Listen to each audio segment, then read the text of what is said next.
Ben là, j'ai entendu parler de la rumeur de Vince Vaughn, mais j'avais aussi, je trouvais que Steve Carell aurait pu être très bon.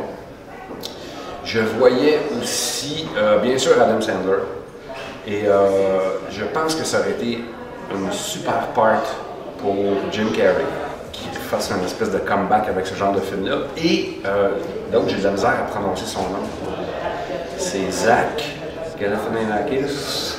On a vu dans The Hangover, le barbu, qui est très populaire ces temps-ci aux États-Unis, pourrait ou faire mon personnage ou celui d'Antoine, en fait. Dans la version hollywoodienne,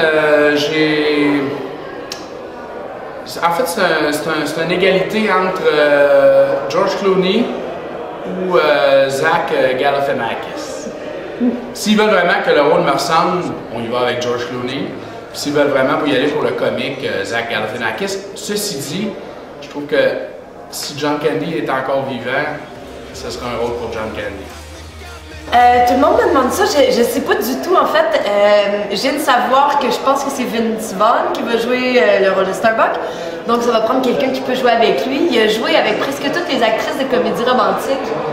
Fait que je vais dire, tiens, quelqu'un qu'on n'a jamais vu avant. Pourquoi ne pas découvrir quelqu'un de nouveau avec un rôle comme celui-là? Parce que sinon, tu sais, Reese Witherspoon, elle l'a déjà fait. Ça peut être Katherine Heigl.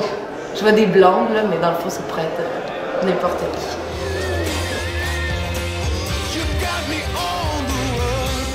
On s'est croisés dans le milieu de l'humour d'abord, puis là de travailler avec eux sur un film. Quand j'ai reçu ce scénario-là, je capotais, je ne croyais pas qu'on m'offrait un rôle aussi trippant que ça. Avec Ken, on a travaillé ensemble sur un autre projet qui était La vie après l'amour, le premier scénario de Ken.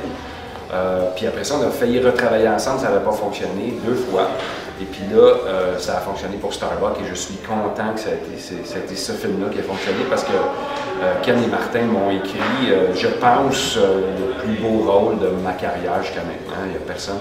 C'est un rôle extraordinaire pour un gars dans la quarantaine. C'est difficile de trouver mieux. Travailler avec Martin, on a travaillé très peu ensemble vu que le scénariste est rarement là sur le plateau. Ma relation s'est plus passée avec Ken. C'était un bonheur parce qu'il est tout en sensibilité, il sait exactement ce qu'il veut, puis en même temps, il accepte la part que le comédien fait au personnage aussi. Donc, on n'est pas en opposition du tout, on fait juste les deux discuter pour en arriver à une vision commune de ce personnage-là. De travailler avec Martin Petit, c'est sûr qu'il n'était pas vraiment sur un plateau quand moi j'y étais, son travail de scénariste était déjà fait. Mais disons que je peux dire que j'ai travaillé avec lui à travers ses mots, à travers son scénario, leur scénario.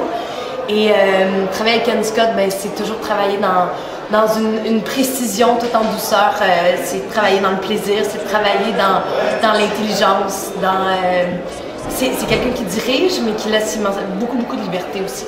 Donc, c'est très agréable.